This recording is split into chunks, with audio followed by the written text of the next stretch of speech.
So, once again, welcome to all of you on the session 2 of day 3 of HTTP on applied computational fluid dynamics on renewable energy and hydraulic machine sector. So, today I would like to introduce Dr. Chandra Mohan sir, who is currently working as an associate professor at NIT Warangal. He has carried out his undergraduation from Nurul Islam College of Engineering in Bachelor of Engineering in the year of 2001. He then pursued post-graduation in Thermal Power Engineering from Annamalai University in 2002. Then graduated from Alagappa University in MBA, specializes in project management in 2009. He achieved his PhD in thermal engineering on convective drying of moist object from IIT Delhi in 2012. Sir has patent in his name. Sir has patent in his name in design and development of solar updraft tower plant for generating electric power. He is also the book editor of Mechanical Engineering for Sustainable Development, State of the Art Research at Apple Academic. Sir has published nearly journals, 13 in 11 in international journal, 13 in national journal, 15 in 2019 total in 2019 and 8 in 2020, and many other valuable publications. He has supervised 9 PhD students, out of which 4 are awarded, 1 has submitted the thesis, and 4 are in progress. Sir has organized many conferences, attended many lectures, and almost more than 22 plus expert lectures delivered. He has also chaired session as a judge in 7 instances, many honors and awards in his name. In addition to this, he is being the reviewer in 31 very well reputed journals. Along with this, he is also taking care of additional responsibility at department as well as institute level. So on behalf of A.D. Patel Institute of Technology, I welcome you, sir. Thank you so much for accepting our invitation, sir. Okay, so thank you, sir. Thank you for the introduction. Welcome, sir. Yeah. So could you able to see the PPT? First Yes, page? sir. Yes, sir. Okay. So first of all, I welcome all these participants. I welcome all the organizers for this program. So for the convenience, I think I can mute my video. How it is possible, sir? Mute my video, then I can continue. No? Audio can be continued.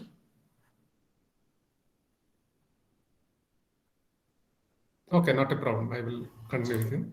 So this PPT is visible now. Okay. Yes, sir. Is it okay? Yes, sir. Okay. So the topic given is CFD and its applications of few solar energy based systems. So at present I have chosen 2 systems, 2 solar energy based systems.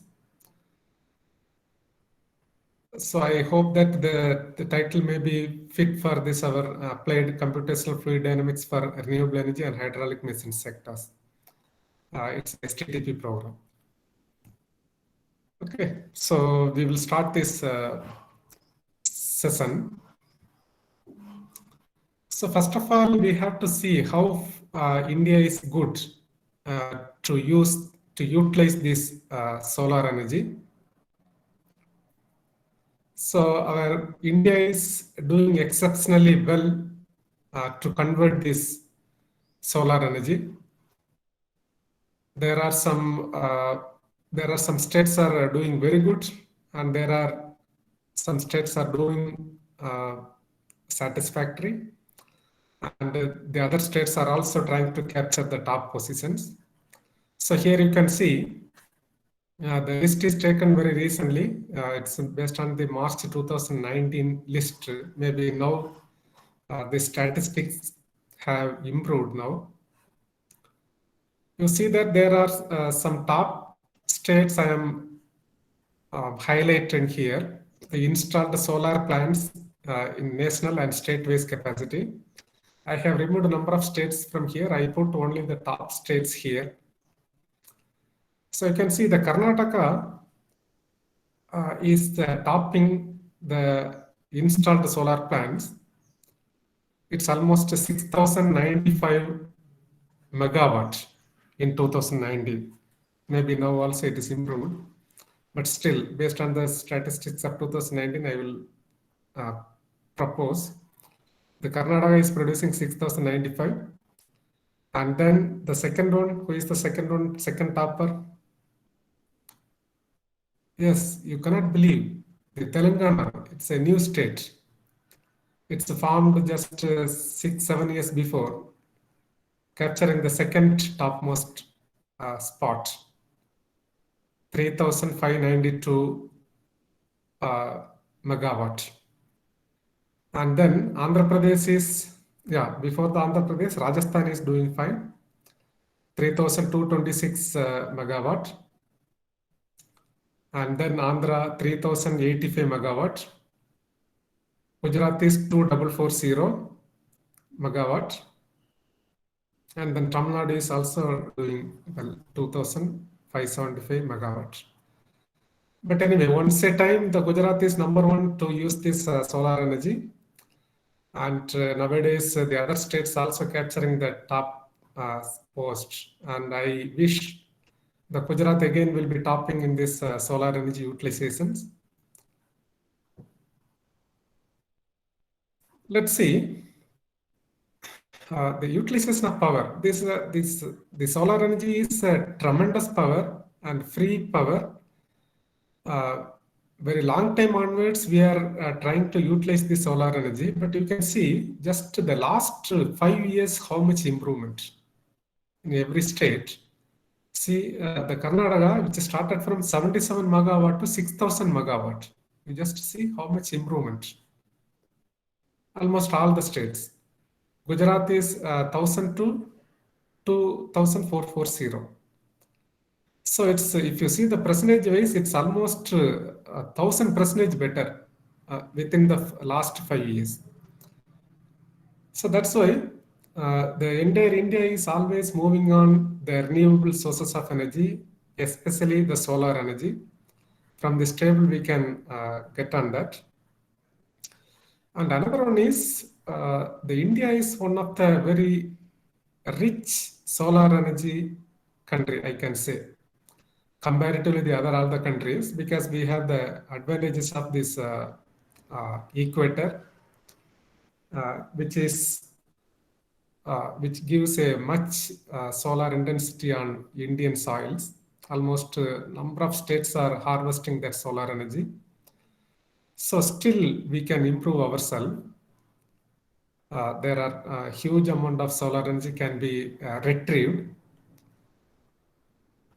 So we are doing fine. All the states are doing fine, and then we will be improving day by day, and the government's also supporting. So we will be topping. So now we have to see how this solar energy will be used in systems, solar systems, solar equipped systems, we can say, solar equipped thermal systems. So there were two topics today I wanted to present. One is solar drying, and another one is solar updraft tower. Let's see, I hope that I cover both the cases. The first one is solar drying. So everyone will know that the solar drying, usually the drying is removal of moisture content from any type of moist materials like foodstuffs, ceramics, clay products, wood, there are a number of other examples like paper, textile. So that's all. There are a number of industries are using this drying applications. So in this drying applications, how the solar energy will be used and how CFD is used to solve these drying problems or the solar drying problems. So that we can see in this presentation. So usually the drying consists of two processes. You can see in this diagram. The moisture content existing on the surface, the moisture content existing on the surface of the food material. Let us assume this is a food material, rectangle food material. Initially, the surface moisture content will be removed. That's I'm taking as process 1. And the second one, the moisture content existing in the complex pores of the food material. Let us assume this is a rectangle piece of potato slice. Initially, the surface moisture content will be removed by process 1, and then the interior moisture content will be trapped inside the complex pore of the potato cells, will be transferred to the surface using the process 2,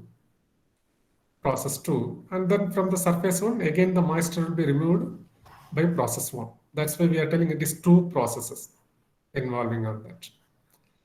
So one cannot believe on that 9 to 25% of the energy is used for drying applications. One of the application is solar drying, but this statistics for total drying processes. So you can imagine the importances of this drying. The other importance of drying is it can be used to prevent the growth and reproduction of microorganisms. If any food material or any porous material with having moisture, then there is a chance these microorganisms grown inside, and after some time it will be unusable. So this is the reason these need to be removed. These microorganisms should be the reaction of microorganisms need to be avoided if you remove the moisture content from the product. That is one of the importance. And another one is to make the product sufficiently strong and rigid. If it's a building material, we need to make the material with a very strong and hard, then only we can use efficiently. To reduce the weight and volume of the material, then only we can transport the material from one place to another place very easily. You remember on that, even our soldiers also keeping almost 20 kg of dry fruits on each soldier is taking that dry fruits and then traveling more than 30 to 40 kilometers every day because of their the heavy complex landscape of our Indian boundaries. So that if they're taking a raw material, then raw material with the high moisture, then the weight of this material will be very high, then it is very tough. That's why they are also taking the dried food materials. So the weight and volume can be reduced. To minimize the physical, chemical, and nutritional changes, we need drying. Okay, so we can see there are a number of applications of solar drying. It is used in agriculture and food industry, as already I told. There are a number of items, number of vegetables, number of fruits, number of cereals. Almost we can say all the cereals, all the vegetables, all the fruits can be dried and preserved for a long time, up to 6 months to 1 year, and then we can consume on that. Because there are some fruits and vegetables based on our seasonal climates. It depends upon the climatic conditions. For example, broccoli stems or sometimes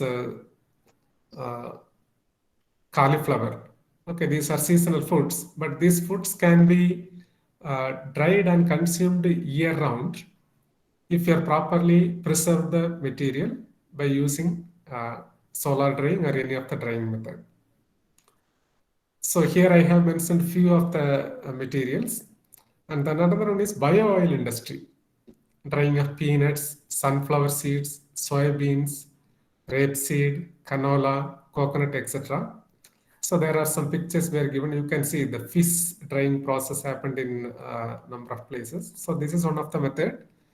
And even in India, they are laying the fish pieces on the ground and then they are drying. And this is one of the method. This in this way, the contaminations will be somewhat less.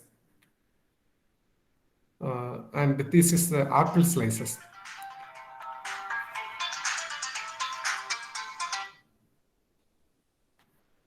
Apple slices.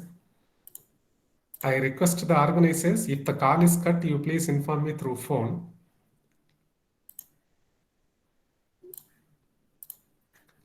Okay, so this is the apple slices dried, and this is the red chili dried through the solar drying.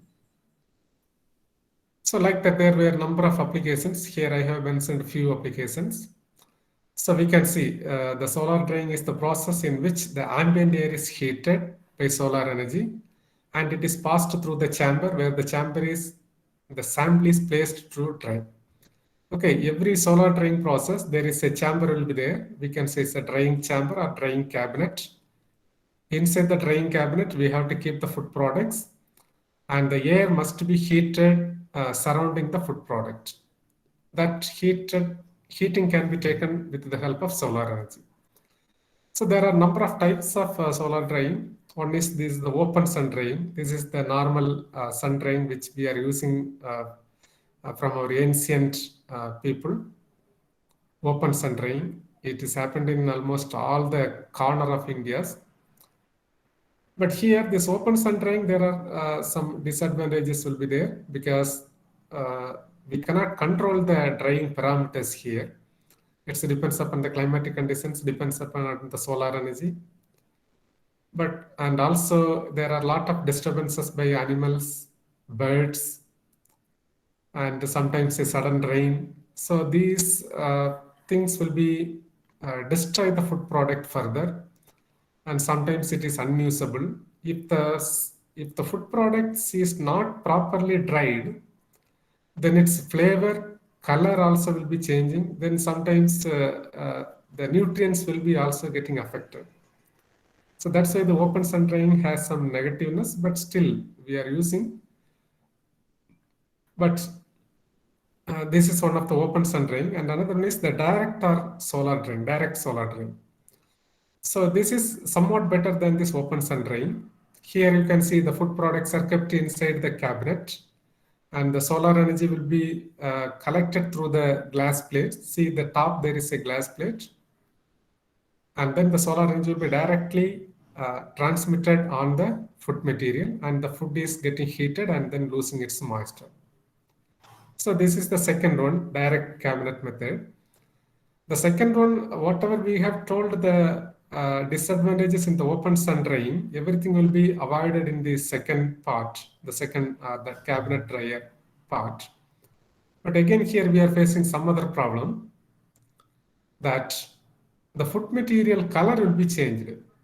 That means the color will be faded or shaded. The reason is the solar energy will be directly reaching to the glass plate and then transmitted to the food material. That means the entire food is getting a direct exposure of the solar energy. That's the reason there is a chance of the color flare or the color degradations, color shading or color fading may take in place. That is also one of the essential requirement.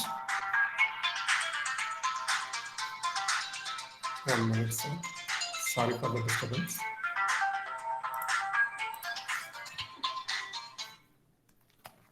Professor. Yeah, I am in one class. Yeah, tell. Yeah. Okay. Oh, okay, okay, okay. Okay, that's why it's problem. Mm.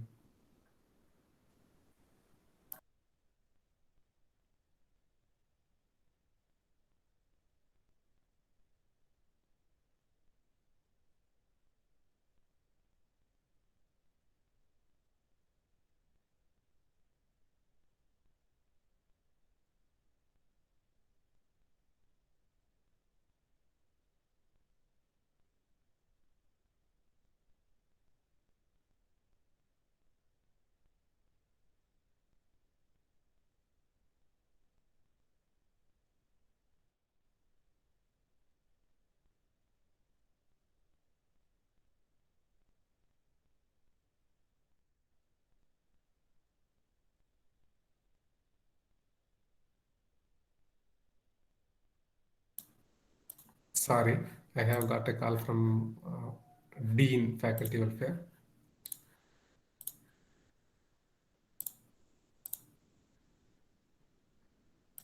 So is it okay? Hello? Yes, sir. Yes, sir. Okay. So in the second method, there will be still some disadvantages that color fading may take place because the food product will be directly exposed by hot air, directly exposed by sunlight. That's why nowadays the researchers found another one method, indirect solar drying. So the indirect solar drying, this is the diagram. This is the real setup which developed by one of the scholar. Here it has the collector plate is separate part and another one is the drying chamber is separate part. This is the solar energy collector plate. And here it's the chamber, drying chamber. So in the drying chamber, the food products were kept and the atmospheric air will be collected and then allowed to pass through this collector plate. Then the air will be entering inside, then the solar energy will be reaching to the glass plate and that will be transmitted inside the passage. Therefore, the air will be heated much and that heated energy will be sent to the food product where it is kept on the chamber. So in this method, the solar energy is not directly reached on the food product. That means that solar light will be not directly used to heat the food product. So we are collecting here, heating the air inside the SAC. That's we are telling it's a solar air collector region. And then the heated air only will be passed through the chamber. So this is the way the color fading will be avoided. That's why this method is one of the successful method used till days. And even in this method also, there were a number of advancements came. One of our scholar developed a system with solar operated PV fan, photovoltaic fan. We are not using any electrical power, that we are using some CPU fans that also operated by PV photovoltaic panel. That means the system is a forced convection system. So this setup is a natural convection. If you are using forced convection, then again the heat transfer coefficient will be increasing. We will be getting better efficiency. So that's why similarly there were a number of advancements came in the indirect type solar drying. So now we will see there were some basics about the solar drying, need for solar drying. In rural locations, the grid connected electricity supply is unavailable. Hence the solar dryers are attractive. There were number of industries are working on this solar dryers. So there are number of rural areas using this type of setups. From last few decades, the energy policy of the developing countries are changing due to shortage of fuel, propelling them towards the renewable energy. Solar energy is one of the renewable source of energy and abundantly available in the environment. That everyone will know. See, the Earth receives 1,74,000 terawatt of incoming solar radiations. 1,74,000 terawatt of incoming solar radiations. 1 terawatt is almost 1 trillion watt. That means 10 power 12 watt. You can imagine how much quantum it is. So this much amount of energy we are receiving, the Earth is receiving. Approximately 30% of the energies will be reflected back. That anyway, we have the energy will be, some quantum of energy will be reflected back. And then the dust particles in the atmosphere, moist particles, clouds, these are all absorbing this 30% of the energy. The remaining all the energies are useful energy only. Among the 1.74 lakhs, the remaining almost 1 lakh terawatt power can be useful energy, but we are consuming very less than 1% only we are using. The entire world, whatever I told. So the most of the world population live in areas with insolation levels of 150 to 300 watt per meter square.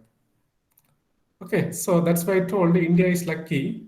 most of the world countries are surviving with this 150 to 300 watt per meter square, but India's maximum insolation is 1219 watt per meter square. Okay, so even we also measured this solar intensity 2019. We are getting 1180 watt per meter square maximum. So this maximum sometimes may increase even 1200 also. In number of northern states, we can harvest this much of maximum solar installations in the month of April, May, June. That means we are having a very good quantum of solar energy.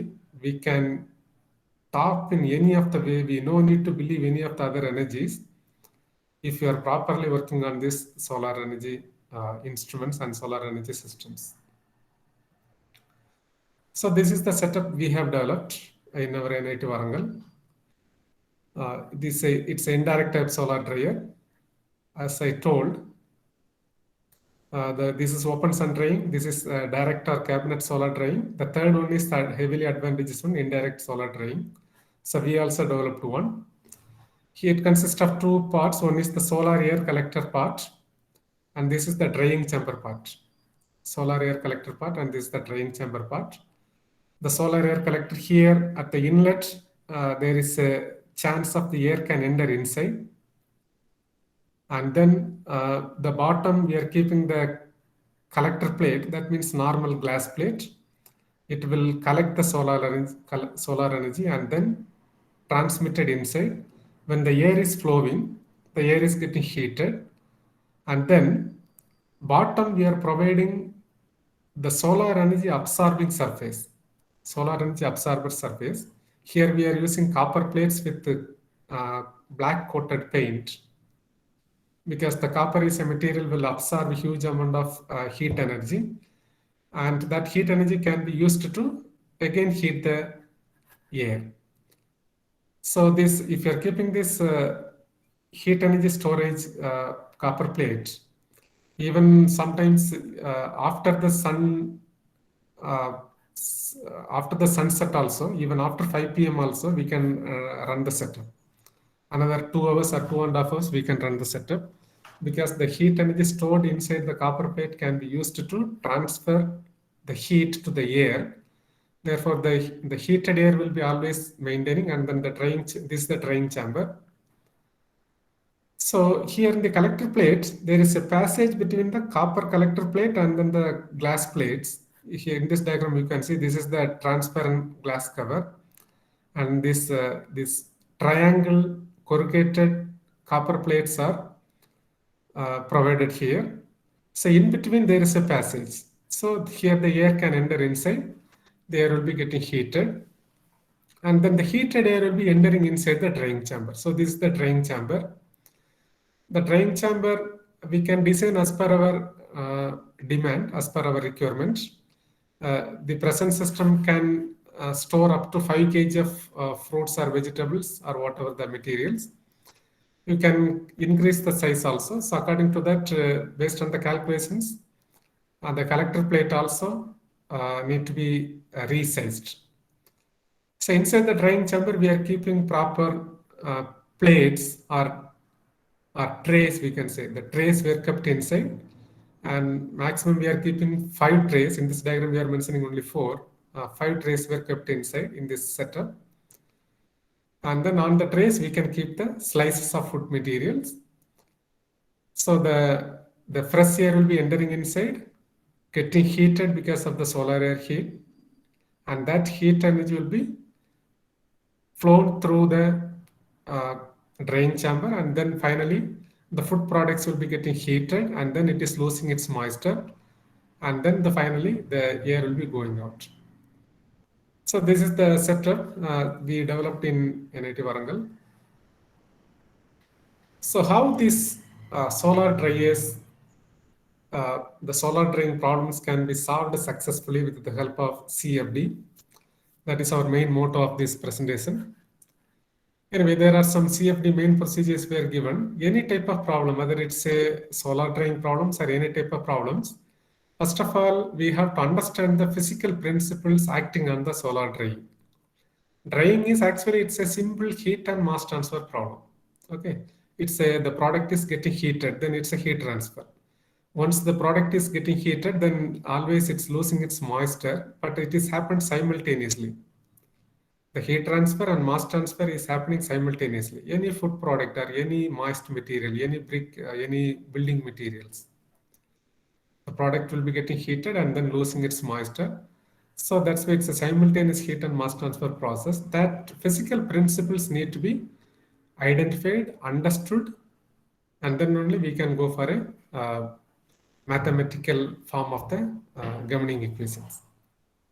So once you finalize the physical principles, you extract the mathematical statements of flow through continuity, momentum, and energy equations. Definitely here it is, the air is flowing.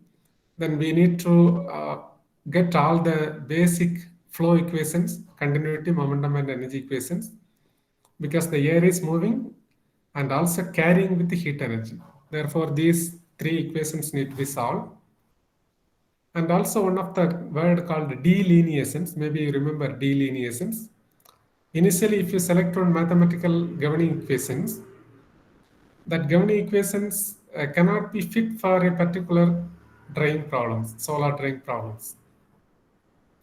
Then sometimes some other parameters also involving on that. There are some of the extra parameters like evaporation, adsorption, desorption, surface tension, radiation, shrinkage, etc. There are number of parameters are coming. At a time, if you could able to solve any one of the case, the effect of evaporation with the evaporation term, without evaporation term, then it's a big problem. Actually, one of the MTech scholars solved this problem in IIT Delhi when I was there. Similarly, the effect of adsorption, my guide, Professor Prabal Talukdar, solved the effect of adsorption and desorption during the drying, surface tension, and radiation. Radiation, we solved one problem. 1 minute.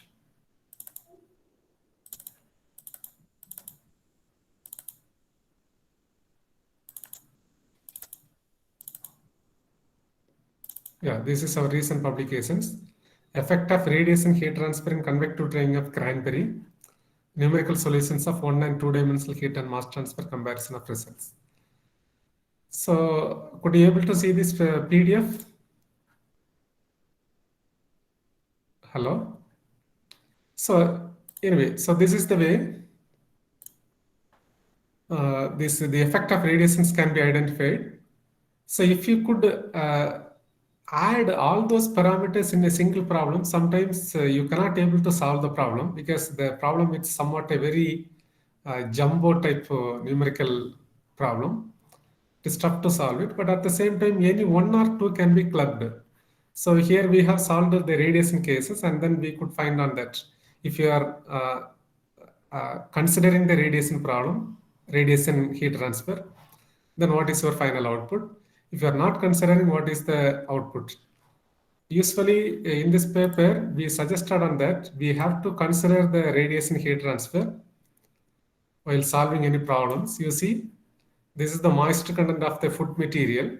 It's a cranberry. Cranberry means it's a spherical food material. See how the moisture profiles will be looking different if you are considering without radiation model. Okay, see the temperature difference. The green profile is 2D model with radiations. The red line is 2D model without radiation. This much different is there. So that's why this type of analysis is required with the help of the CFD tool. So that's why we cannot add almost all the terms, but at least add 1 or 2 terms with the main governing equations. That is called the delineations.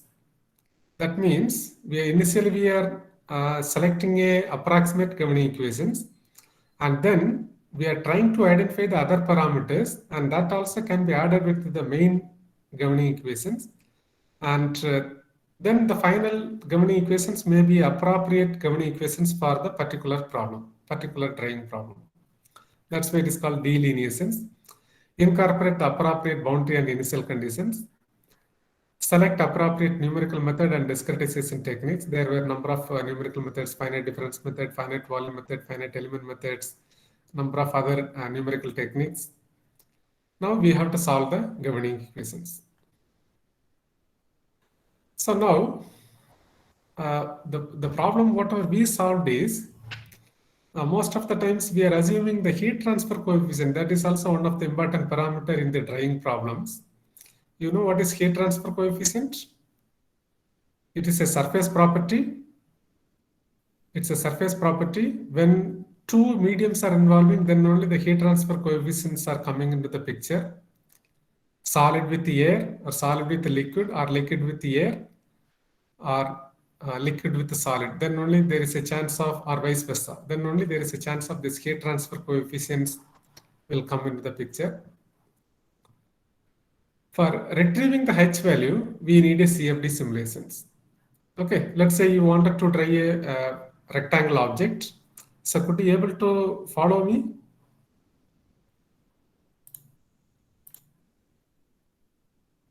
Yes, sir, we are following. We are Okay, following. yeah, good. So first of all, if you wanted to get the heat transfer distributions on the foot material, then we need to solve a CFD simulation problem that I will explain how to do on that. And once the H value is retrieved through the CFD simulations, then we have to go for finding the temperature and moisture distributions inside the product. Okay, for different times. So these are the procedures involved in the CFD. A computer code can be developed in any program as per the author's or the user's preference. We no need to learn all the computer programs. Actually, any one is necessary. Fortran or C or C++ or MATLAB. So now we will see how this modeling can be taken place. In this modeling pattern, since it's a solar drying problem, the air temperature which is entering inside, let's say here I'm keeping the food product inside a tunnel. Let us assume this is a drying chamber. I'm keeping one food slices, not keeping a bunch of food slices. The numerical problem, even if you solve for a single food slices or multiple food slices, the physical principle will not vary. For the computational expensive computational, because if you're adding more domains inside if the domain is very big or if the domain is a large one, the computational is very expensive. That's why I put one single moist object, that means single food material, and they send the hot air from one end to other end. Okay, so here, this T infinitive, we don't know what is the temperature of the air which we are sending inside the tunnel. Okay, if it's a solar drying problems, first of all, we have to estimate this T infinity. What may be the temperature may be entering inside the solar air collector. And from the solar air collector, what is the temperature ranges can be entered inside the drying chamber. Okay, so this T infinity we have estimated with the help of some energy balance equations, with the help of some solar energy tracing method equations, and some heat transfer coefficient, like a heat loss coefficient at the bottom, heat loss coefficient at the top of the glass plates. There were a number of expressions are there. I have one paper on that. I think it is.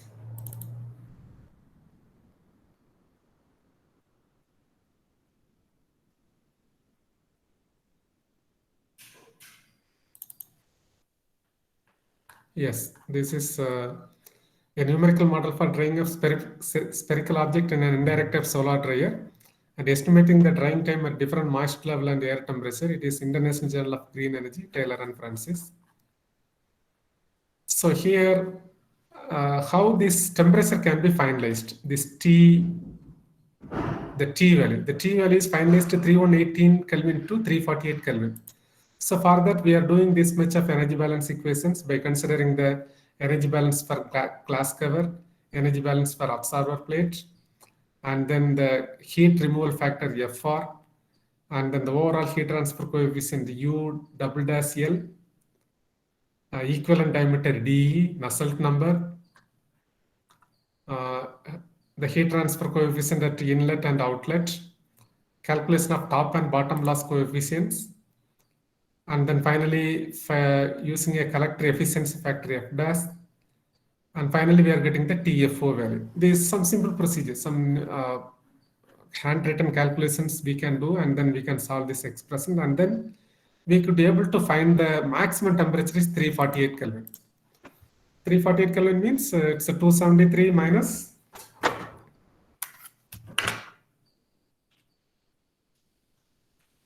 it is almost 75 degrees Celsius. You just see, if you are keeping the food in a open sun drying, then the maximum temperature we can obtain up to 40 degrees Celsius or 45 degrees Celsius. But because of these solar energy applications, we could have a maximum temperature up to 75 degrees Celsius. Okay, so that's why we have taken the maximum temperature of 75 degrees Celsius, and then the minimum temperature we can take up to 40 degrees Celsius. 40 to 75 degrees Celsius, we can fix the temperature ranges. And then every case we can run the simulations. Okay, temperature is 40 degrees Celsius, 50 degrees Celsius, 60 degrees Celsius, 70 degrees Celsius, 75 degrees Celsius. So 75, more than 75 degrees Celsius is not applicable for these solar drying applications, because this is one of the low solar energy application. The solar drying is one of the low solar energy application. The reason is, if the air temperature will be more than 75 degrees Celsius, there may be a chance the food may be partially cooked. Okay, whether it's a vegetable or fruit or whatever it is, it may be partially cooked. Then it is the nature of the food will be slightly changing. That's why we are avoiding more than 75 degrees Celsius in the solar drying applications. More than 70 degrees Celsius, not 75, 70 degrees Celsius, because it is mentioned in one of the handbook of drying, Professor Majumdar. So in this the solar energy drying applications, we could generate up to 75 degrees Celsius, but 70 and 75 is not that much different, so we can use on that. If you're using more than 75 degrees Celsius, the food color also may be changing. The food may be partially cooked. That's why it is better to keep this temperature is enough for us. And then U infinitive. U infinitive means it's the air velocity inlet happening at the chamber, that sometimes we can measure it, and that input can be given. If it's a natural convection applications, we can go up to 0.3 meter per second to 0.8 meter per second. In some of the cases, if you are using any fans, like I told in the previous case, if you are using some CPU fans, then there is a chance the air velocity up to 2 or 2.5 meter per second can be given, and then we can run the simulations. Anyway, these two inlet conditions need to be finalized initially. 1 minute.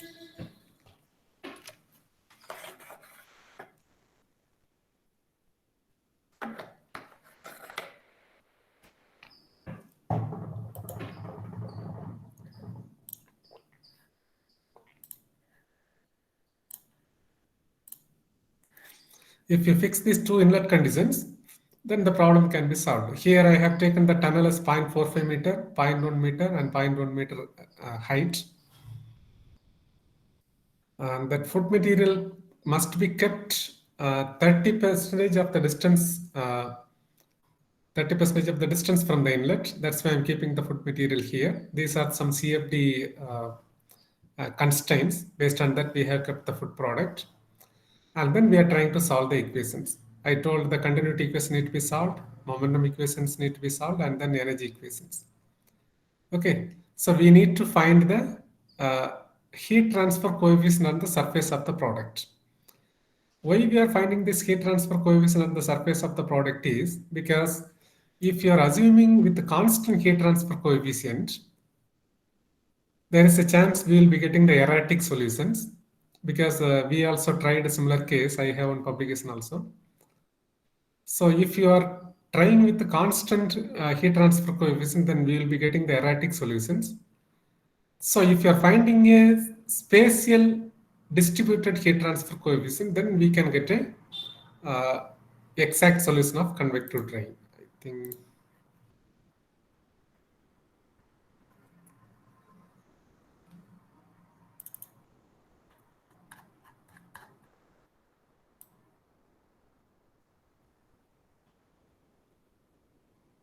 Yeah, here you see. The temperature distributions I have found with constant H and with variable H. Here you can find this much variation is there. The dotted line is with variable H, the solid line is constant H. So this much variation will not be accepted in engineering problems, because nowadays we are everywhere, we are trying to improve the accuracy. Olden days it may be acceptable, but present days we need a very accurate solutions, because the drying industries are working on a number of numerical solutions. So we need to find an accurate solution for that case. This paper also, Heat Transfer Engineering, Taylor and Francis, is published in 2015. It's based on the work happened in NIT Warangal. So like that, that's why we are trying to estimate the H value here over the object. And then if you solve these equations, there is a chance you can able to get the expressions.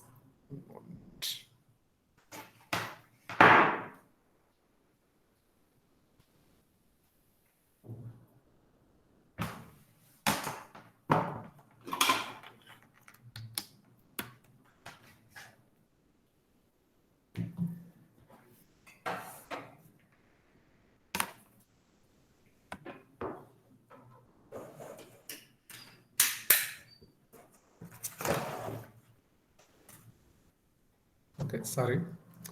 So now, once you could able to solve the CFD solutions, we can get the profiles. Actually, I skipped the number of procedures of this that step-by-step procedures I skipped, and then finally I could able to see this temperature profile at different velocities: 2 meters per second, 4 meters per second, and 6 meters per second. Actually, in this case, we assumed if a fan is provided at the inlet of the chamber, then there may be a chance of the air velocity to 2, 4, and 6 meters per second. That's why we have run the simulations. And then we could see on that the profiles are almost looking same, but it's a 2 meters per second is almost giving some wavy profile. But here it's almost, we will be getting a stabilized profile. And that symmetrical profile we could not able to achieve in almost all the cases, but it's the 4 and 6 meters per second is almost some similarities there. You can see this is the rectangle object. The hot air is coming. The temperature I considered here is 333 Kelvin. Inlet 333 means 60 degrees Celsius. And then the air is flowing, and the food product is getting exposed by the hot air. You can see this region. That means that the food product will be getting heated. Okay.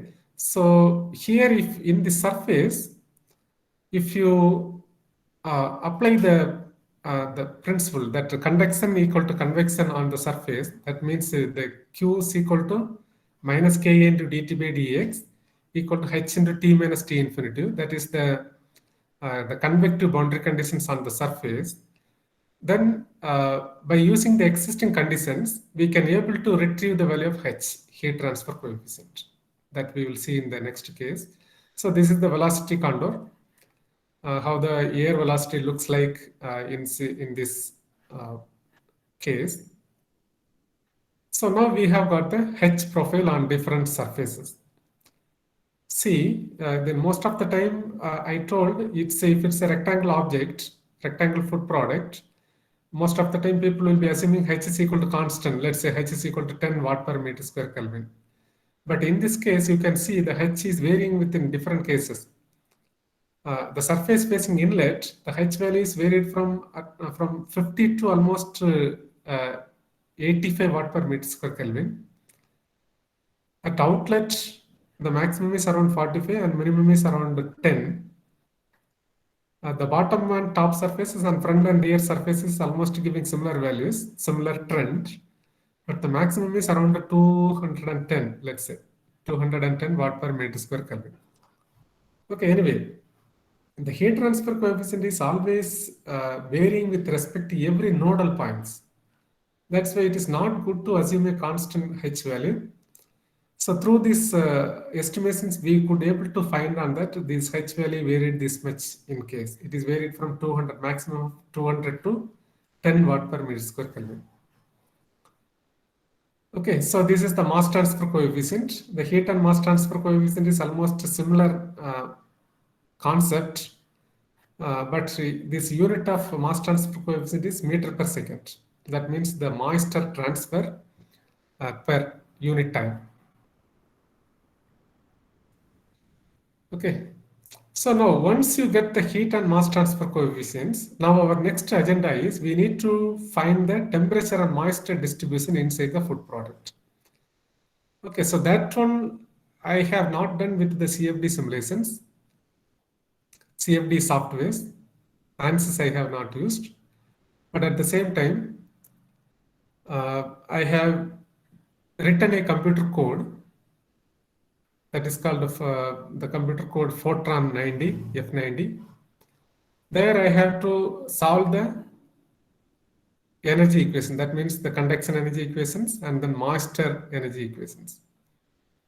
Okay, that's 1 by alpha into dou t by dou tau is equal to dou square t by dou x square plus dou square t by dou y square plus dou square t by dou z square. This is one of the simple approximated 3D conduction equations without adding any other content. If you're adding, then we will be getting accurate solutions, but we have chosen a simplified model.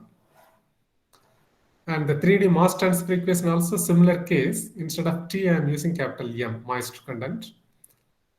That's why we are telling the heat and mass transfer is always parallel process. The both concept is almost same. Okay, so these are the conduction equation, mass transfer equations. We need to solve these equations with the help of the initial and boundary conditions. So there were two initial conditions were used: TI, temperature initial, moisture initial, and this is the boundary conditions I have chosen.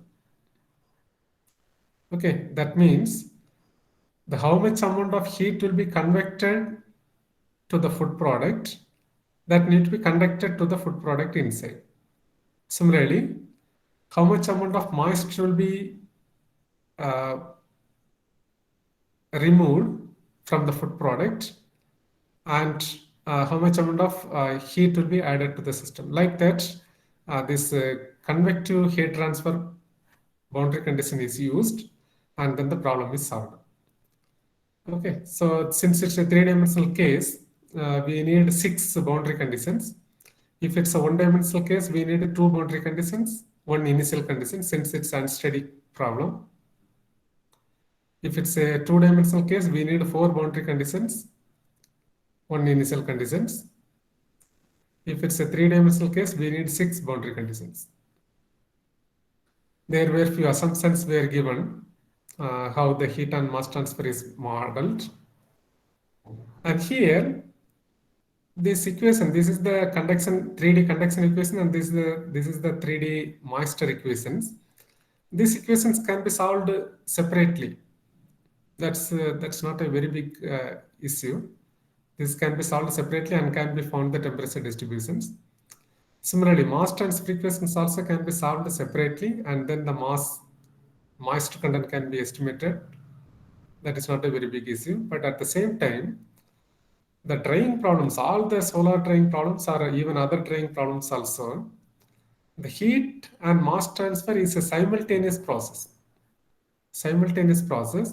Then the heat transfer and mass transfer equations were solved simultaneously.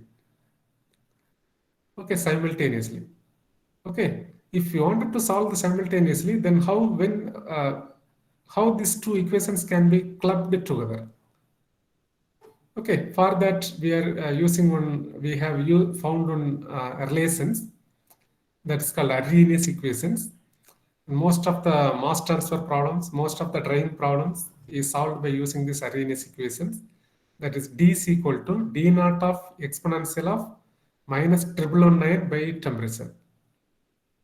Okay, that means this D is a function of temperature. Okay, the D means the diffusion coefficient. The diffusion coefficient is a function of temperature. This diffusion coefficient is a function of temperature. That means if you wanted to solve these mass transfer equations, without the help of this temperature, you cannot solve it. I think now you will be getting. if you wanted to solve this mass transfer equation, this temperature must be solved first, and then only it can be substituted in the D, and then these equations can be solved. Then the both equations will be solved simultaneously. That's why we are telling the heat and mass transfer equations are simultaneous heat and heat equations.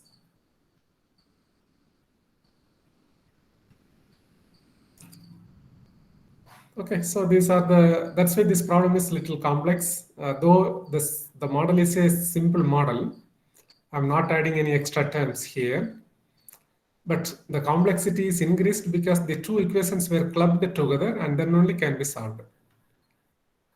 Okay, so if it's a initial researcher who work on these drying problems can solve only this first expression and can be found the temperature distributions, and then can solve the second equation separately and get the m value.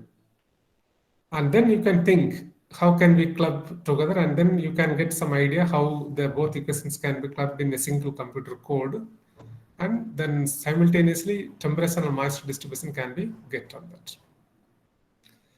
Yeah, I forgot to told on that. Previously, I solved the equations with the CFD, ANSYS ICM CFD. Here I have used a computer code. One can ask, why can't we solve these equations also with the ANSYS? So in the ANSYS, till days, that provision is not there to solve the heat and mass transfer equation simultaneously. But one can try with the UDF model, user-defined model. But there are some other softwares, some other CFD packages are giving these provisions, solving the heat and mass transfer equation simultaneously. One can try that one. It's not a big difficult because once you learn one CFD software, all the softwares will be giving similar factor only. Anyway, the icons will be changing. That's all. That's the only difference. So these are some assumptions involved on that. The moist content independent thermophysical properties of the material is used. Negligible shrinkage or deformation of the material during drying. Actually, here we have used another one expensive assumption. The shrinkage must be considered. Okay, shrinkage. Let's say if you dry the food product, initially you have taken a rectangle piece potato slab or slice. Initially it's a rectangle piece, but after drying 5 hours, 6 hours, the rectangle piece will be shrunken and its size will be somewhat contracted. Okay, that shrinkage need to be considered, but in this case, the shrinkage is not considered because already it's a very complex problem. That's why we didn't consider that one. And negligible heat generation inside the moist object. Most of the time, with this correct assumptions only, we are no heat generation happened inside this object. Negligible radiation effects.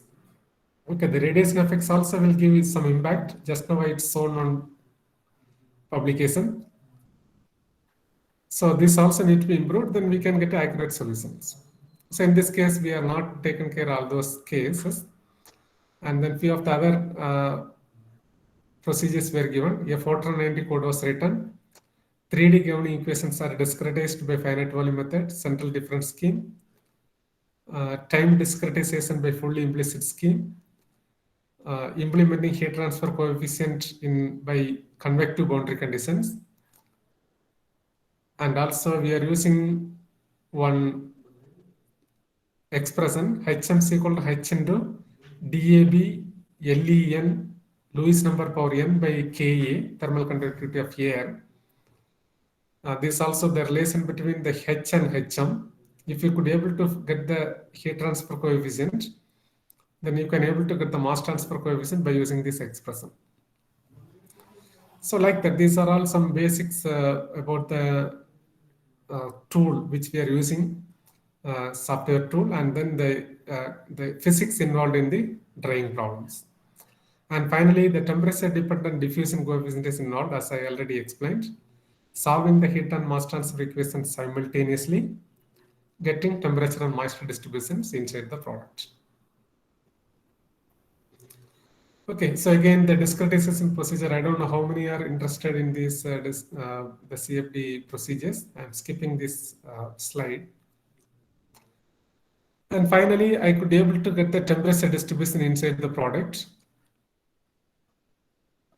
And initially, while we are designing or defining a domain, we need to fix the number of control volumes. The people, those are working on numerical solutions, will know what is a grid independent test and time independent test. So all the numerical techniques preaches that the practical domain must be divided into number of small elements or number of small grids or control volumes. Okay, so like that. Here also this rectangle food product will be divided into 15 into 12 into 12 control volumes, 20 into 16 into 16 control volumes, 30 into 24 into 24 control volumes. Why we are dividing that way is we don't know what is the optimized control volumes. If you select any one of the random control volume, if you can get on temperature distributions, sometimes it may be different from the next control volumes. Okay, so if you stretch this Excel sheet, sometimes there will be variations will be between the three curves. Here you can find the three curves for 15 to 12 into 12, 20 into 16 into 16, 30 into 24 into 24. But the size is small here, I couldn't be able to see much variations. So that means you are getting the temperature profile at a particular locations of a food product. If it's a control volumes are different, the number of control volumes are different, then there is a chance of fluctuations in your temperature answer. Okay, so if two consecutive control volumes are not giving much fluctuations, then we can confirm on that that is the optimized control volume for a particular numerical problem. So that maybe you aware about in the grid independent test. Similarly, the grid time independent test also. 1 minute.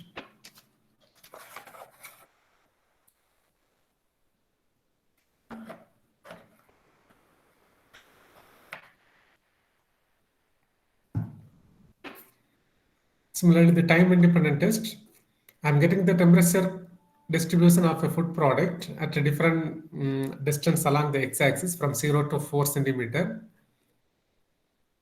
for different time steps. The total time may be 1 hour or something, 1 hour. The 1 hour can be divided into 10 divisions, 20 divisions, 50 divisions, 100 divisions. Which one is correct? That's why time step is involving in that. So we found on that the dt is equal to 100 second having lot of error. See, this is the last line, the brown line. The green line is 50 seconds, and then 20 seconds and 10 seconds is almost a same line. So this dt is equal to 10 seconds or 20 seconds must be preferred for your time independent test. Okay, so this grid and time step is mentioned here, and then these are the thermophysical properties of food. Actually, it is, I think it is, the food is around, I think, potato. That's why the properties were mentioned here. The properties were taken from different literature sources. So now we could be able to get the temperature distributions on the food product for different drying times at 2 meter per seconds, at t is equal to 0.167 hour, 0.5 hour. I think it is 10 minutes, and then 30 minutes, 1 hour, 2.5 hour. You can see on that the air temperature is 333 Kelvin. The slice is taken at z is equal to 0.01 meter. Okay, so here you can see on that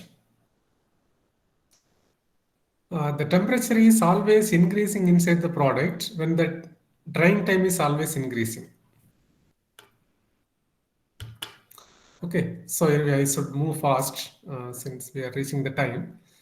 So the temperature is always increasing when the drying time is always increasing. It is always any product, if you are heating the food product, the temperature is always increasing. Here also you can see the same case.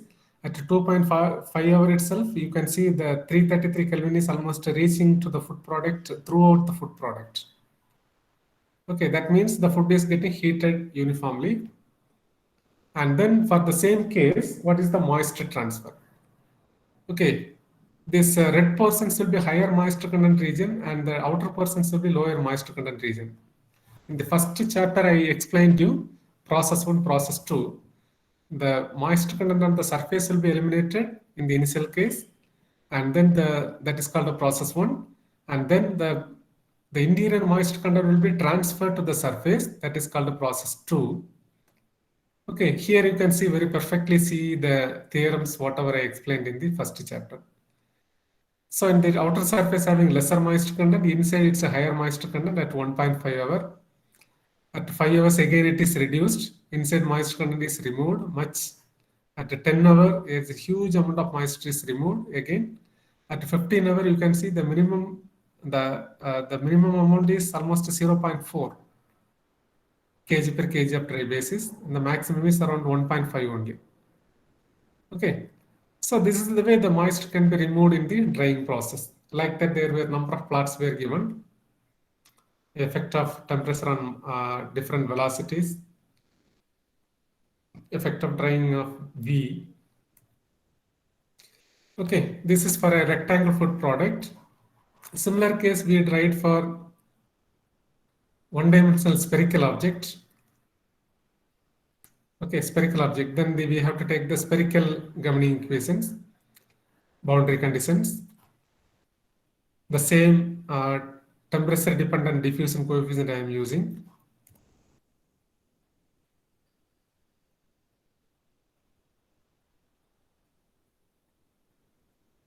So this one is the rectangular and cylindrical objects. Rectangular and cylindrical object. Then we are using the initial and boundary conditions. So finally, I'm getting the solution. This is for one-dimensional case. I'm getting the temperature distribution at different times for different temperatures. Similarly, I'm getting the non-dimensional moisture for different temperatures. That means if you're drying the food product, the product will be losing its mass when the time is increasing. This is non-dimensional time and this is non-dimensional moisture content. Here you can see perfectly at different temperatures how the moisture will be lost for the food product. And here we have taken one different way. There are a number of industries expecting how much time is required to reach a 30% of moisture content. 30% means, let's say if a food product having 100% moisture content, you wanted to reduce to up to 30% moisture content, then how much time is required for a particular product? Okay, for a particular temperature. Let's say here, the first one is for 30% and this is for 20% and this is for 10% moisture content. For a particular temperature, let's say 333 Kelvin, the green line, 333 Kelvin. If you wanted to maintain the temperature of 333 Kelvin, and if you wanted to dry the potato, how much time is required to reach 30% of the moisture content? Here you could see this is the line. So here the point is in between 6,000 and 8,000. This is maybe 7,000. This may be around 7,500 seconds we needed. 7,500 means almost 2 hours 10 minutes. 2 hours 10 minutes time is required to dry the potato slices up to 30% of the moisture content. If you wanted to reduce that moisture content up to 20%, then the time is increased to almost 10,000 or 10,500 seconds. You can see in the next figure. Similarly, if you wanted to reduce that moisture content up to 10%, then you have to dry the food material up to 16,000 seconds. 16,000 means it's almost 4.5 hours. So if you dry the food product up to 4.5 hours at 60 degrees Celsius, then we can decrease the moisture content up to 10%. Actually, if it's a food material and vegetable materials, if you could able to reduce the moisture content up to 10 to 15% is enough to keep the food material for next 6 months comfortably. That's right. Depends upon the usage. 6 months to 1 year, we can keep on that 10%, but it's a little expensive. Means we have to dry lot of time, 4.5 hours continuously. We have to dry it. So this is one of the inventions we have found on that. Yeah. Now this is a spherical object. How the temperature distribution inside the food product. Okay, so this is one of the rectangle object again, how the temperature profile looks inside and how the moisture profile looks inside. So like that, there are a number of ways the CFD will be helpful to the drying industries, solar drying industries. So this is the way the CFD problems can be solved, and then we can retrieve a very good amount of results, and that can be published. And this is always used by a number of industries, drying industries. So now we can see few of the other accessories of the solar dryer. I already told this is the solar SSC part, solar air collector part, and this is the drying chamber part. Nothing to explain, I already explained, so we can leave it this part. And now, yeah, there is one more invention we found on that. 1 minute.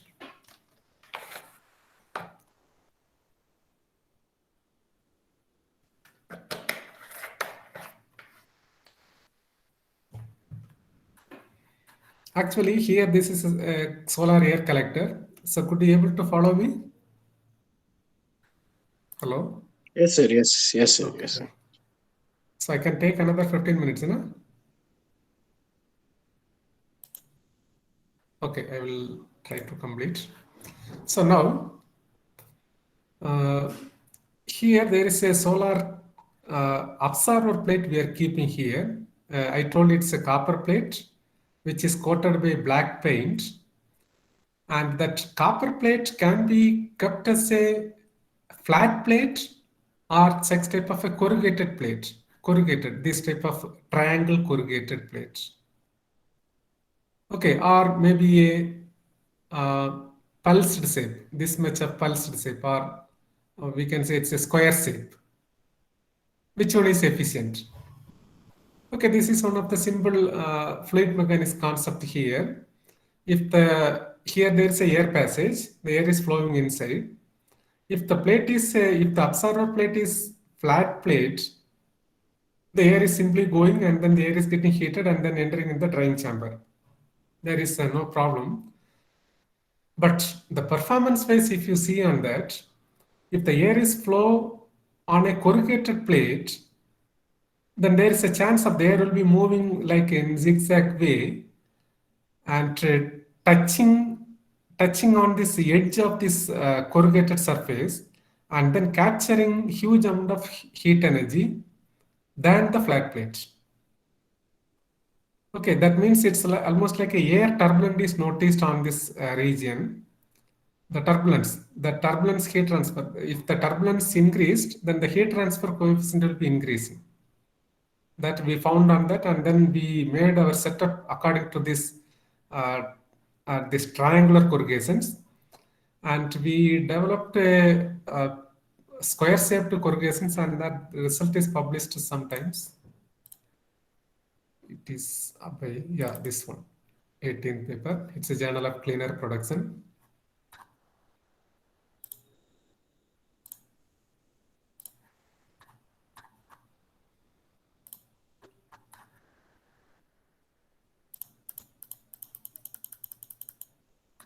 Yeah, this is initially we have made a domain and sending the hot air from one end to other end, and it is passed over a square-shaped roughness. Okay, this is the cross section of the square rib in the collector plate, and we found on that the performance parameter is increased. See, this is the collector plate, and here we are providing the square-shaped roughness. I told how the air will be exactly reaching or touching the corners of that plate. Then if the air is moving such type of exposure, then it will be extracting huge amount of heat energy from these edges or the surfaces. The simple concept is the heat transfer area is increasing. Okay, if the area is increasing, the heat transfer always increasing. That's the concept. So that's why still it is one of the top cited article from our team. The reason is it's a new invention. So like that, it is the effect of the square rip is investigated, and we found that this type of air pattern near the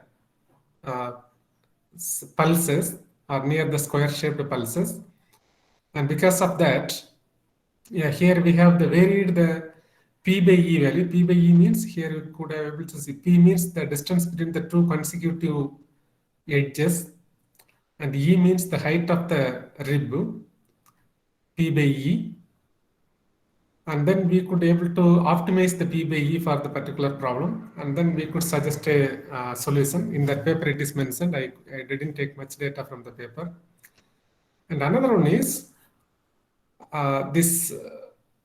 if the angle will be made, how the air profile will be looking inside the chamber.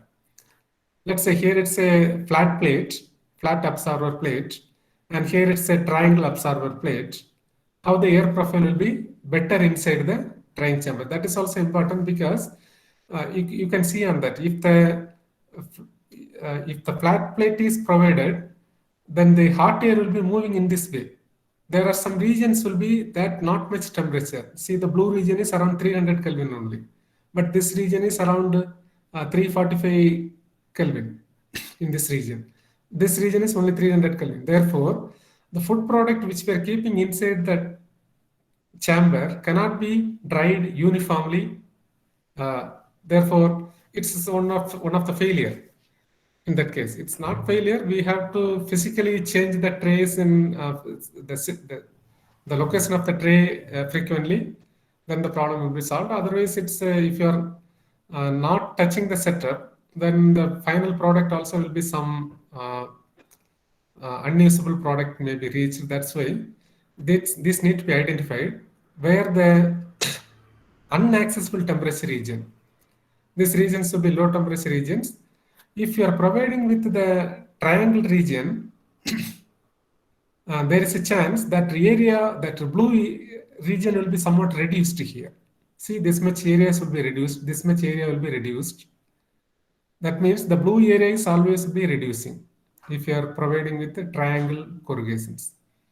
Okay, we couldn't do much investigation because it's part of the work we done, and I couldn't get support from the scholar to complete the work. But this is a good investigation. If anyone interested, you please do this work. Okay, so this is the way we could confirm on that. Inside the drying chamber, we could be able to maintain some approximate uniform temperature throughout the chamber if you provide the triangle corrugations. Okay, similarly, we can try for square corrugations. Okay, so we done with the triangle corrugations, and another one we done effect of roughened surface and inclination angle. Roughened surface we have provided, but the inclination angle of a triangle, this triangle has some angle, inclination angle. That angle we have varied from different way. 0 degree means flat plate, 10 degree, 15 degree, 20 degree. And we couldn't find much significant variations, but it is one of the truncated research work. We couldn't complete the work. If you could rerun the simulations, and then there may be a chance we could find some reasonable variations, and that can be a publishable work in later, and that can be used by industries. So this is the effect of angle of inclination of a roughened surface and temperature. Yeah, here there is a variation is there. For 10 degree is giving somewhat better, but 15 and 20 is not much variation is there. Like that, there are a number of works on there. So I have very limited time is there for the next solar system, solar updraft tower. So are you interested? We can go on that another 10 minutes. Yes, sir, sure, we can go. Okay. So this one, the solar updraft tower, this is also one of the topic we started in 2016. So at present in India, we are only doing this work.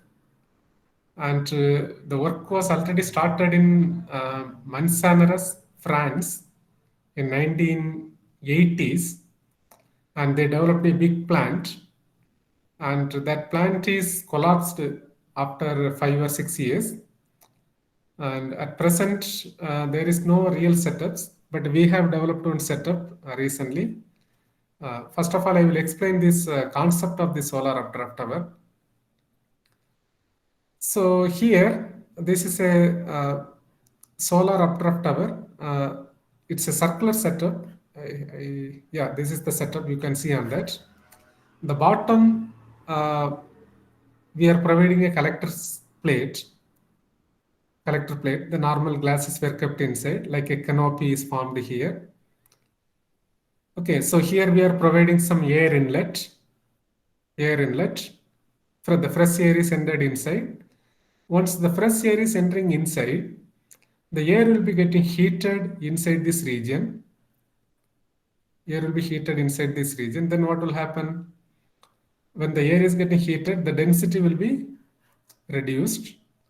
That means inside the air will be lesser density. But the fresh air will be higher density. Therefore, as per the physical principle, the higher density air will be always entering inside the system. Inside it's a lower density air. So continuously the air will be entering inside, and there is a chance the air will be naturally flow without any device, without any fan. Okay, so the naturally airflow taken place, because here we are keeping a tower or chimney. The air will be naturally entering inside and then flowing properly. Sometimes if the real setup is producing up to 20 meters per second, you cannot believe. A setup is producing 20 meters per second. 20 meters per second means if you convert in terms of kilometers per hour, you can imagine the speed. That much amount of air will be flowing inside without any power.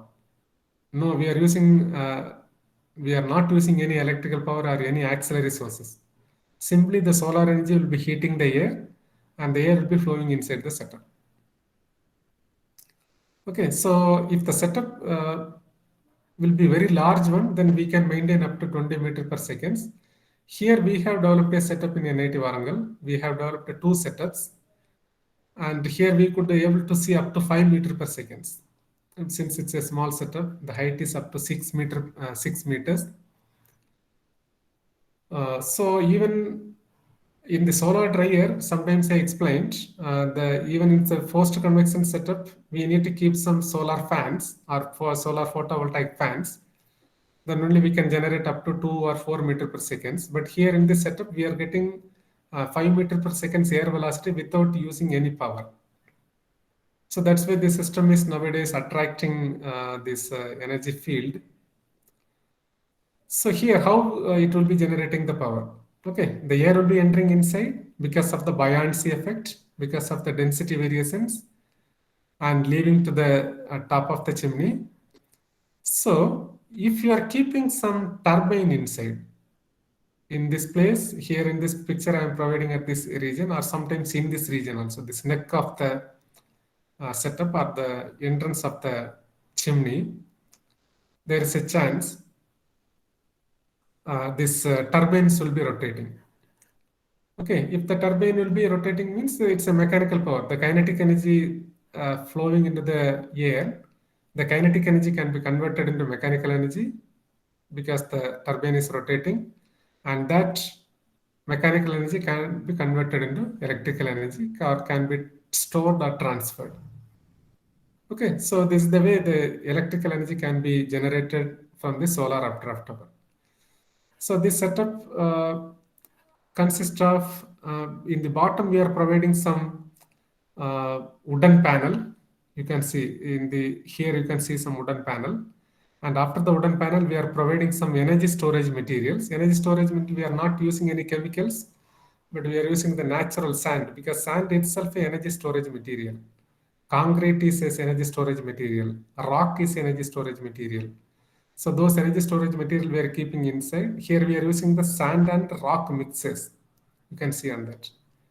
Okay, we are filling the sand and rock mixes, and then the top we are keeping a copper plates. The copper plates can absorb a huge amount of solar energy, and then that absorbed solar energy will be stored inside this setup. So this setup also can be run even after 5 p.m. because the stored heat energy can be used to heat the air inside this canopy. And then this is the bottom of the setup. The chimney, with the help of my scholars, the chimney is erupted, installed, and the top we are keeping a conical gap, avoiding the water entering inside the setup because these are the wooden panels. And then if you're giving enough support with the help of strings, and then the chimney will be very stable. And previously we purchased flat carbon materials. This is the material is 1 minute.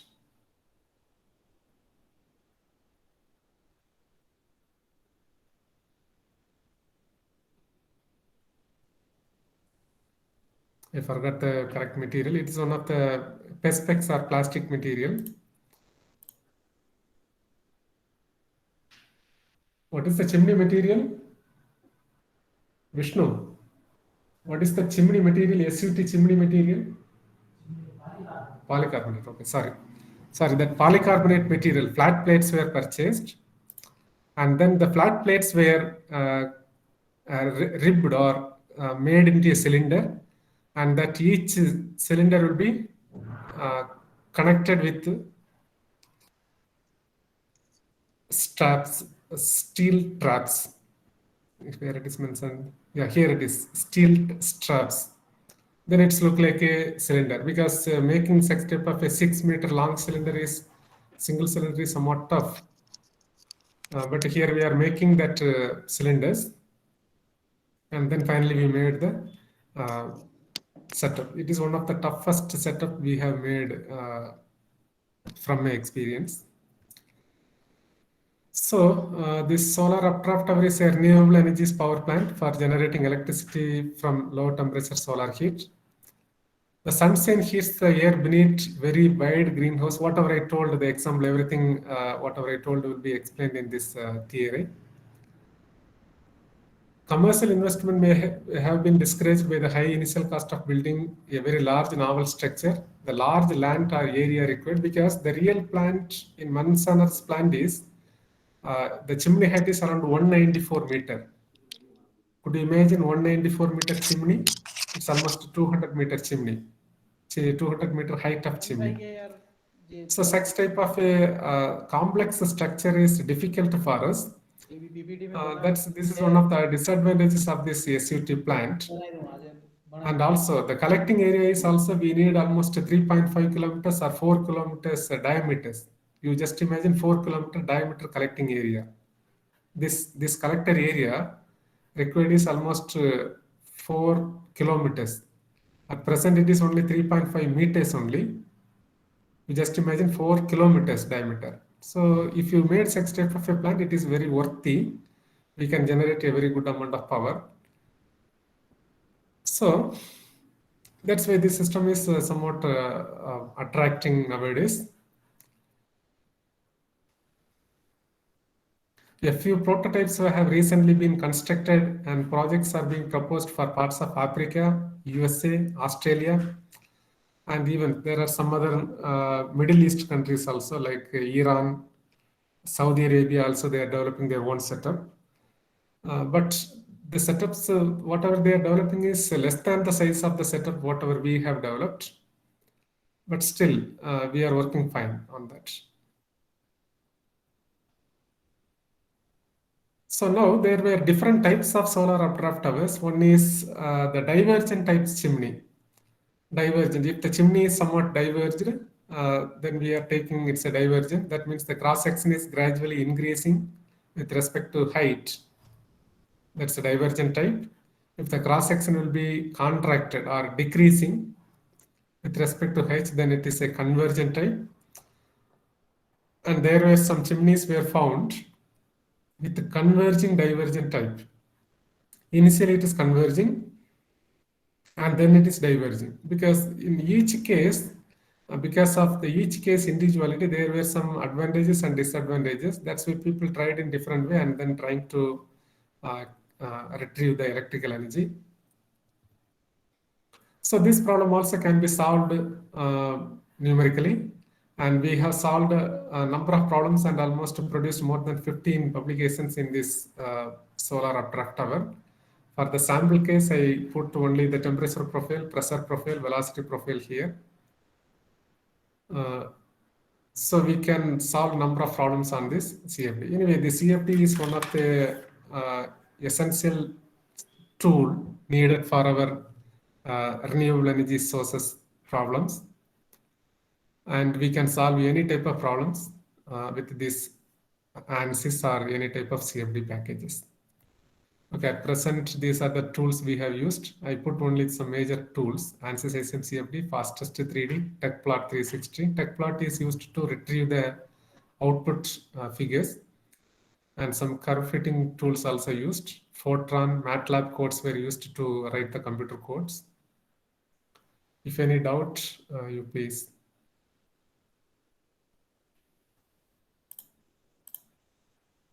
Hello?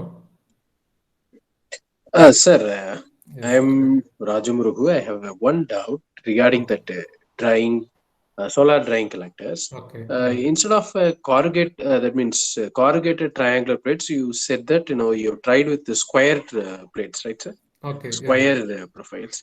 So that was a successive squares, or is there any possibility what will be happen if that square plates are in the random fashion? That means instead of making the entire surface as a roughed one, like cylinders kept in distance, like the. No, you are telling square and then cylinders like that, huh? No. I'm just comparing the square with the cylinder. That means if the squares are kept in random fashion or in a. Okay. The heights were different. Heights were different because as the area increases, the mass flow rate also will increase. Increases. Yeah, definitely. That concept is there. Definitely the turbulence will increase. There is no doubt on that. Okay. Turbulence is increasing, then automatically the heat transfer is increasing. But where we will be facing problem is that manufacturing of that plate, copper plates. Okay. A huge amount of copper plates will be wasted, and then some manufacturing difficulty will be there. That's not a problem, because anyway we are always going through a refined or improved efficiency of the setup. Then definitely that will be giving good results. Okay. We need studies before you can go for some studies and numerical studies, and then you can come on that.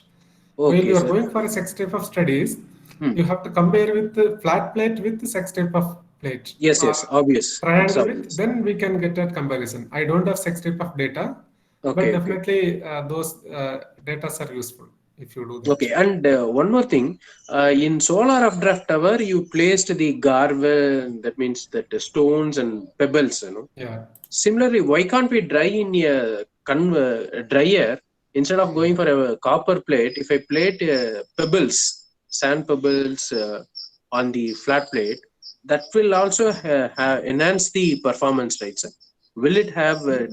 No. Copper plates are used for absorbing the solar energy. Copper plates are absorbing the solar energy. It will not store it. It will be good absorbers, but the pebbles are storing the energy. Oh, fine. Yes. Pebbles are normal sand or seashore sand, or that normal building material sand. Those sands are storing the heat energy. Natural material storing that much heat energy. Okay. This you can simply observe. If you can walk on the seashore region without chappal or barefoot, you can understand the difference. You cannot keep your leg on the sea sand sometimes. Oh, yes. Because it is storing that much amount of heat energy. Okay. Thank you very much for your presentation. It was very great. Okay, sir. Thank you, sir. If no more questions, then we can close it. Yeah, Dr. Chandramohan. Yes, sir. Professor Mitesh? Yeah. How are you? Fine? Yeah, I'm fine, sir. I could be able to see hear your voice correctly. Yeah, fine. Yes. Okay. I was listening to the presentations. It was really nice. Okay. Just I want to ask you one thing. What is the regular temperatures you are getting in solar updraft tower? Regular temperature, huh? Temperatures. No, temperature inside this this canopy you are asking, no? Yes, yes, yes. Yeah, no, the fresh temperature we are getting up to 40-42 degrees Celsius in the summer time. Fresh means which is air entering inside the setup here. Okay. Inside the canopy, we are getting up to 70 degrees Celsius maximum. Okay. This because of the collector plates. Correct, correct, correct. Yeah, it's a very big success because that is one of the reason. Outside temperature is 40 degrees Celsius, inside is 70 degrees Celsius. So then definitely the density variations will be huge. Correct, correct. Yeah. So what is the capacity of this plant? It's very less only. Even we are getting 1 watt or something only. It's very less. Okay, good. Very less because we wanted to go for a big setup, at least some 10 meter or 15 meter. Yes. The constructional difficulties and then funding availability, everything came into the constraint, and then we stopped to 6 meters. Okay. This okay anyway. Any setup is, even it's a small or big, is not enough. It's a study purpose. This is okay, but it can be scaled for any big plant. Actually, we have also made at our institute similar kind of setup. Okay. That is also for very small capacity. Okay. This SUT, yeah? Yes. Okay, okay. Yeah, I could find one paper from Rajasthan. That is one team is starting. It is NIT Rajasthan, or I don't know. I have found that. You know, I have also seen that paper. Yes. Yeah, that it is a laboratory model. Yeah, laboratory scale model. Yeah, laboratory scale model. Maximum height is around some centimeters only. Yes, yes. Yeah, even I anyway, have tried a model in our campus. Okay. So it was 2-meter tower. Okay, I tried for a divergent chimney, okay, completely good. divergent. Okay. And the collector, I have changed the shape like instead of giving the divergent, inclined collector, I have given 2 shapes, that is flat and Flat, then okay. converge towards the chimney base, so that the air rushes towards the chimney base. Okay. And the turbine starts, but without turbine I checked that. And I almost for 2-meter tower I got almost 1.7 meter per second when I measured through hot wire anemometer. Okay. What is the maximum velocity you are getting? 1.7, sir. 1.7. It's reasonable. It is 1.7 itself reasonable, good only. Yes, sir. Yes. So we are getting up to maximum up to 4.5 or 5. Oh, yes, yes. And average is almost 2.5 to 3 we are getting. Mm-hmm. Yeah. Here the temperature, that means the chimney has a direct effect on the velocity at the base. Yeah, definitely. Chimney also one of the factor. If the height of the chimney is increasing, definitely the airflow velocity will increase. Yes, sir. But, instead of a straight cylindrical tower, the divergent chimneys are quite useful. They can be adapted for the future research, I think so. Yeah, definitely. This topic also need to be done very good way, since you can find out that in the SUT itself around 100 papers only one can find out. Yes, that. Sure, sir. Yes. From our team we have almost 15 papers we have, but still we need to do lot. There are number of ways it can be improved. I hope I would also like to associate with your team in future, because this is also my area of research. Okay. So we will come back to you, sir, just for a guidance also. Okay, not a problem. We will Thank you very much, sir. Okay, sir. Anyway, okay, thank you, Chandramohan sir. Yeah, Dr. Mitesh, thank you very much for the offer. Nice to see you after a long time. Yeah. And thank you for sparing your valuable time with us.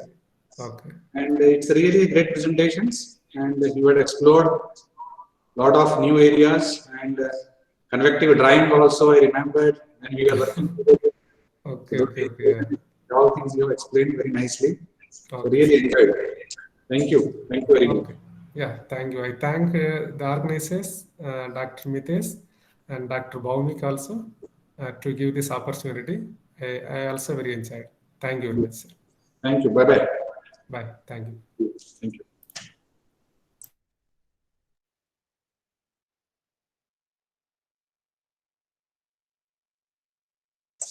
So next session will start at 2:30 p.m.